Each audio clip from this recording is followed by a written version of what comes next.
বেগম খালেদা জিয়া মৃত্যুতে গভীর শোক প্রকাশ করেছেন বিএনপির নেতৃবৃন্দ। ৫ নং ঘাটবক ইউনিয়ন অর্থাৎ রূপসা উপজেলা ৫ নং ঘাটবক ইউনিয়নের শিয়ালি চলছে এক স্মরণ সভা, দোয়া মাহফিল। সেখানে উপস্থিত আছেন ৫ নং ঘাটবক ইউনিয়ন বিএনপির সাবেক সদস্য সচিব মিকাইল বিশ্বাস। তিনি লিফলেট বিতরণ করছেন এবং মানুষের সঙ্গে কথা বলছেন এবং আরো আছেন বিএনপির বিভিন্ন নেতৃবৃন্দ।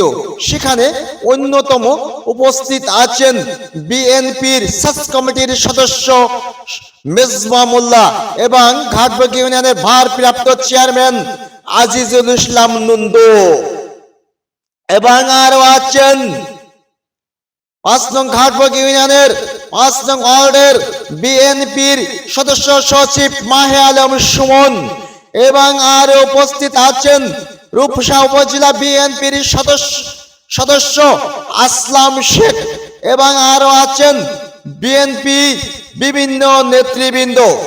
সেই শিয়ালি স্মরণ সভা থেকে আমি কাজী তানভীর আপনাদের মাঝে তুলে ধরেছি এক নান্দনীয় অপরূপ সৌন্দর্য, সেটাই আপনারা দেখতে থাকুন।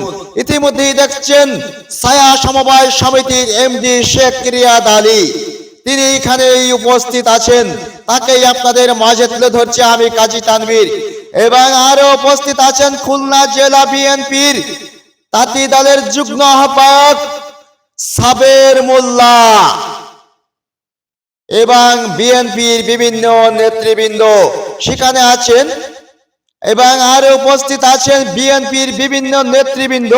সবার নাম বলা সম্ভব হচ্ছে না, তাই আপনাদের সবার নাম বলা এখানে সম্ভব না। ইতিমধ্যেই দেখছেন বিএনপির বিভিন্ন নেতৃবৃন্দকেই সেই স্মরণ সভায় এক শোক সভা হচ্ছে শিয়ালিতে, সেটাই আপনাদের মাঝে তুলে ধরছি আমি কাজী তানভীর। ইতিমধ্যেই দেখলেন আপনারা সাগর মোল্লাকে এক যুবদল নেতা আসলাম শেখ কথা বলছেন মানুষের সঙ্গে এবং এখানে অন্যতম বিএনপি নেতা মুরাদ মোল্লা উপস্থিত আছেন, সেটাই আপনাদের মাঝে তুলে ধরছি আমি সেই শিয়ালি শোক সভা থেকে।